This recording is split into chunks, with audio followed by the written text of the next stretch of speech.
अमेरिकी राष्ट्रपति Donald Trump के कट्टर समर्थक माने जाने वाले एलन मस्क अब उन्हीं के खिलाफ खड़े हो गए हैं।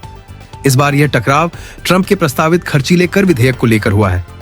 सोमवार 1 जुलाई को मस्क ने सोशल मीडिया प्लेटफॉर्म एक्स पर घोषणा की कि यदि यह विवादास्पद टैक्स बिल सीनेट में पास हो गया तो वे अमेरिका पार्टी नाम से एक नया राजनीतिक दल बनाएंगे।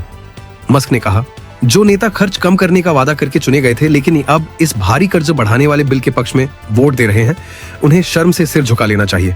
मैं सुनिश्चित करूंगा कि वे लोग अगली चुनावी दौड़ की शुरुआत में ही बाहर हो जाएं। कुछ देर बाद एक और पोस्ट में मस्क ने लिखा, अगर यह बिल पास हो गया तो अगले ही दिन मैं अमेरिका पार्टी की शुरुआत कर दूंगा। उन्होंने यह भी आरोप लगाया कि अमेरिका में अब एक तरह का एकदलीय शासन चल रहा है, जिसे उन्होंने तंज कसते हुए पॉर्की पिग पार्टी कहा।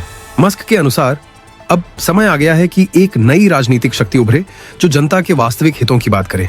गौरतलब है कि इससे पहले मस्क ट्रंप सरकार के सरकारी दक्षता विभाग DOJ के सलाहकार रह चुके हैं और ट्रंप के पुनः चुनाव प्रचार में लगभग $275 मिलियन का योगदान भी दे चुके हैं। लेकिन हाल ही में कर विधेयक को लेकर उनका रिश्ता ट्रंप से तनावपूर्ण हो गया है। मस्क ने यह भी दावा किया कि यदि यह बिल पास हो गया तो अमेरिका का राष्ट्रीय आरण $5 ट्रिलियन तक बढ़ जाएगा, जो देश को कर्ज की गुलामी में धकेल देगा। इसके साथ ही उन्होंने कांग्रेस सदस्यों के खिलाफ प्रचार चलाने की भी बात कही। मस्क के इस बयान ने अमेरिकी राजनीति में हलचल मचा दी है। विशेषज्ञों का कहना है कि एक शीर्ष उद्योगपति द्वारा नई पार्टी बनाने की घोषणा न सिर्फ ट्रंप के लिए बल्कि पूरी रिपब्लिकन पार्टी के लिए एक बड़ी चुनौती बन सकती है।